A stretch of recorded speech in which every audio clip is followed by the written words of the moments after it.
నమస్కారం ఓటెన్ TV news కి స్వాగతం. శనివారం మధ్యాహ్నం తరగపు వలసలో ఉన్నటువంటి ఎన్ఆర్ఐ మెడికల్ కాలేజ్ కు చెందిన దత్త ప్రణీత్ కళాశాల 4వ అంతస్తు పైనుంచి దూకి ఆత్మహత్య చేసుకున్న ఘటనలో దర్యాప్తు వేగవంతం చేసి కళాశాల యాజమాన్యంపై కఠిన చర్యలు తీసుకోవాలని కోరుతూ అఖిల భారతీయ విద్యార్థి పరిషత్ ప్రతినిధులు విశాఖ కలెక్టర్ హరేంద్ర ప్రసాద్ కు వినతి పత్రం అందజేశారు. ఈ సందర్భంగా ఏబీవీపీ జిల్లా కన్వీనర్ ఉమ్మిడి నితిన్ మాట్లాడుతూ వైద్య విద్యార్థి ప్రణీత్ ఆత్మహత్య వెనుక అనేక అనుమానాలు వ్యక్తమవుతున్నాయని, గతంలో కూడా ఎన్ఆర్ఐ వైద్య కళాశాలలో విద్యార్థి ఆత్మహత్య చేసుకోవడం, అదే కాకుండా మహిళా విద్యార్థులపై లైంగిక దాడులు వంటి ఘటనలు వెలుగు చూసిన తర్వాత కూడా కళాశాల యాజమాన్య తీరులో ఎటువంటి మార్పులు రాలేదని వాపోయారు. త్వరితగతిన విచారణ పూర్తి చేసి నిందితులపై కఠిన చర్యలు తీసుకోవాలని డిమాండ్ చేశారు. ఈ కార్యక్రమంలో ఏబీవీపీ నగర కార్యదర్శి ప్రసాద్, జోనల్ ఇన్ఛార్జీలు ధనుష్ మరియు విష్ణు తదితరులు పాల్గొన్నారు. ఎన్ఆర్ఐ మెడికల్ కాలేజీ తగరపలసలో ఉన్నటువంటి ఎన్ఆర్ఐ మెడికల్ కాలేజీ 4వ అంతస్తు పై నుంచి దూకి ప్రణీత్ అనే విద్యార్థి ఆత్మహత్య చేసుకోవడం జరిగింది.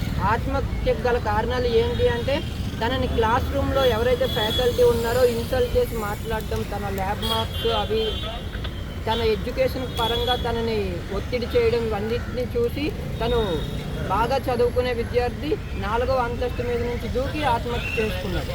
అయితే ఈ ఘటనపై తక్షణమే జిల్లా యంత్రాంగం మొత్తం కూడా స్పందించి దర్యాప్తును ముమ్మరం చేసి ఆ ఆత్మహత్యకు గల కారణాలు ఏవైతే ఉన్నాయో, ఎవరైతే కారకులో ఎన్ఆర్ఐ మేనేజ్మెంట్ ఎవరైతే తనని ఆత్మహత్య చేసుకోవడానికి ప్రలంబించిందో వాళ్ళందరి మీద కూడా కఠిన చర్యలు తీసుకోవాలని చెప్పి అఖిల భారతీయ విద్యార్థి పరిషత్ డిమాండ్ చేస్తుంది.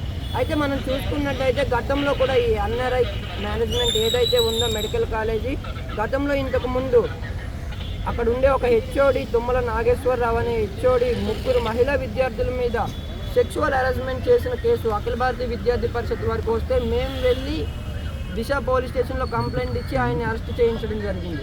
అప్పుడు కూడా అక్కడ ఉన్న డీన్ ఎవరైతే సుధాకర్ అనే ఆయన ఉన్నారో, ఆయన ఎటువంటి స్పందన లేకుండా నెల రోజులు ఆ మహిళా విద్యార్థులు ఆయనకి కంప్లైంట్ ఇచ్చి నెల రోజులు అయినా కూడా పట్టించుకోవట్లేదని చెప్పి వాళ్ళు ఏబీవీపీని సంప్రదించారు.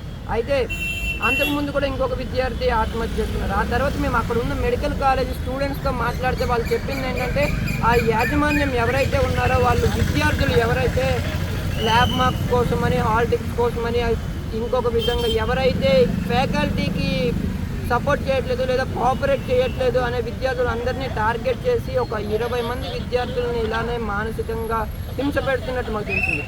మేము జిల్లా కలెక్టర్ గారికి అలానే పోలీసుల వారికి మేము కోరుకుంటుంది ఏంటంటే, NRI medical college Deen Sudhakar గారి మీద అలానే కాలేజీ మీద ఎంక్వైరీ కమిటీ చేసి అక్కడ జరుగుతున్న ప్రతి ఒక్క అరాచకాన్ని కూడా బయట పెట్టాల్సిన అవసరం ఉంది.